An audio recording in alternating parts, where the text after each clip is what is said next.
Jeremias, capítulo 41.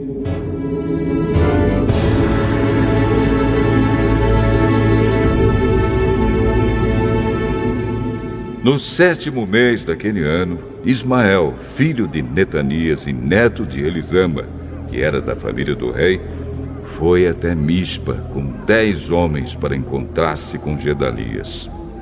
Enquanto estavam todos ali, tomando uma refeição juntos, Ismael e os 10 homens que estavam com ele pegaram as suas espadas e mataram Gedalias. Assim mataram aquele que tinha sido posto pelo rei da Babilônia como governador do país.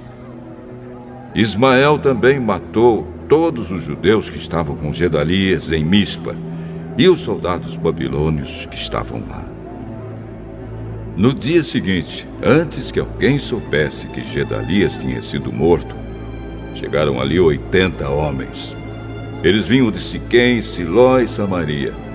Estavam com a barba raspada e as roupas rasgadas e tinham feito cortes no corpo. Eles traziam cereais e incenso para oferecer a Deus, o Senhor, no templo. Então Ismael saiu chorando de Mispa e foi encontrar-se com eles. Quando chegou perto deles, disse: "Entrem e venham ver Gedalias." Quando eles entraram na cidade, Ismael e os seus homens os mataram e jogaram os corpos num poço. Mas havia no grupo 10 homens que disseram a Ismael: Não nos mate. Temos trigo, cevada, azeite e mel escondidos no campo."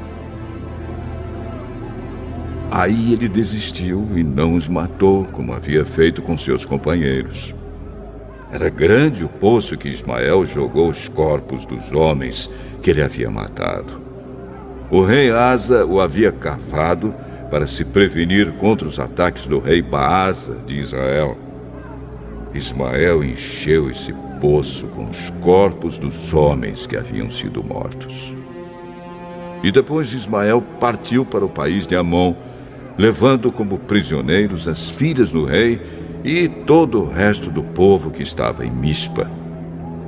O comandante-geral Nebuzaradã tinha deixado Gedalias como o responsável por essa gente. Joanã, filho de Careá, e todos os chefes do exército que estavam com ele ouviram falar do crime que Ismael havia cometido. Então reuniram seus soldados e foram combater contra Ismael. Eles o alcançaram perto do grande poço de Gibeão. Quando os prisioneiros de Ismael viram Joanã e os chefes do exército com ele, ficaram alegres. Aí viraram e correram para o lado de Joanã. Mas Ismael e 8 dos seus homens escaparam de Joanã e fugiram para o país de Amon. Então Joanã e os chefes do exército que estavam com ele reuniram os soldados, as mulheres, as crianças e os eunucos que Ismael havia levado de Mispa como prisioneiros, depois de ter matado Gedalias. Assim reuniram a gente que Joanã havia tomado de Ismael em Gibeão e partiram, parando um pouco em Jeruti-Quimã, perto de Belém. Eles queriam ir até o Egito para fugir dos babilônios. Estavam com medo deles porque Ismael tinha matado Gedalias, aquele que havia sido posto como governador do país pelo rei da Babilônia.